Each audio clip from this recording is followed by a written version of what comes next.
I'm Bianca, and today I'm going to share with you some highlights from my trip to Grand Teton National Park. For you backpackers out there, I highly recommend hiking the Teton Crest Trail. It's about a 40-mile trail that takes you up and behind the mountain range that is the Grand Tetons. That was originally the plan when we set out on this trip. However, acquiring the backcountry permits for the campsites along that trail were more difficult than we anticipated. When we pulled up to the permit office and tried to reserve campsites for that trip, everything was taken for the next few days, which means we would have had to delay our trip, it just wasn't possible. So we had to improvise.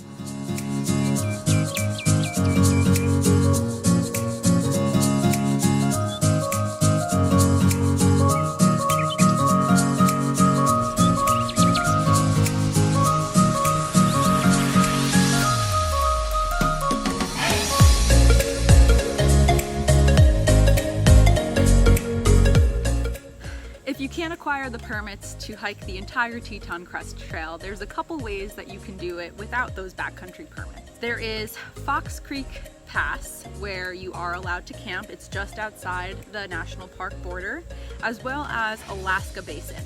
So we made it a one-night trip up Death Canyon to Fox Creek Pass. We camped there that night. We hiked out the next morning to Alaska Basin and up and over Static Peak to find our way back down to Phelps Lake and back out to the Death Canyon trailhead. It was a really nice 2-day, one-night trip that I highly recommend if you are like me and weren't able to get the backcountry permits.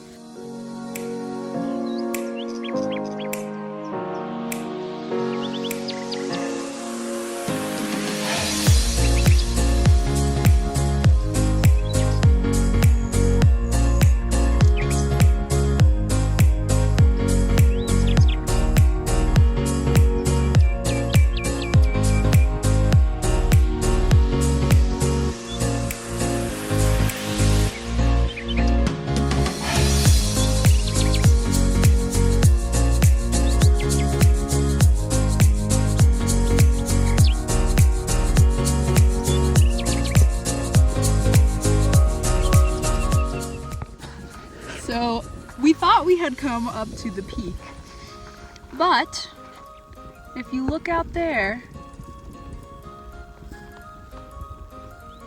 it loops around and goes all the way up. Oh, you could see some people. We got a long way to go.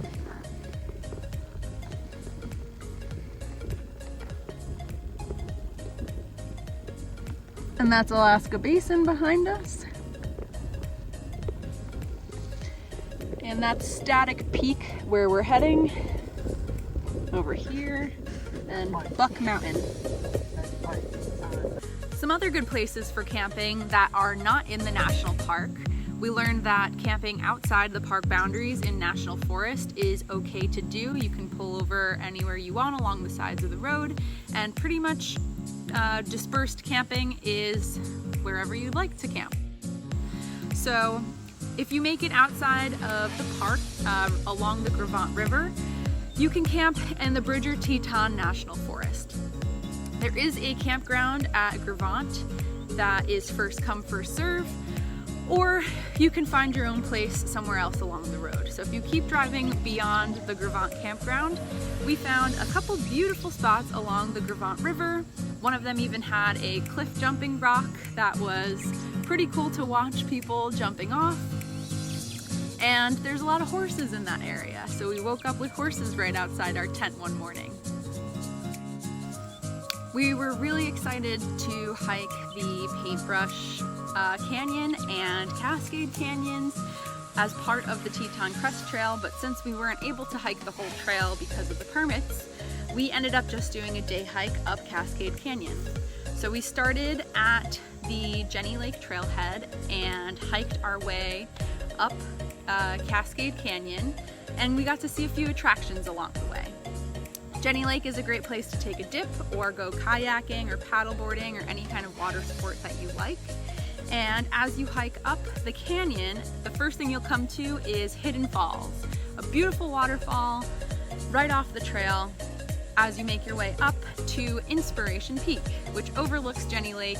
It's a beautiful view and a little bit of a climb. As you continue further, you make your way into Cascade Canyon, which is the first place where we saw 2 bears and 2 moose.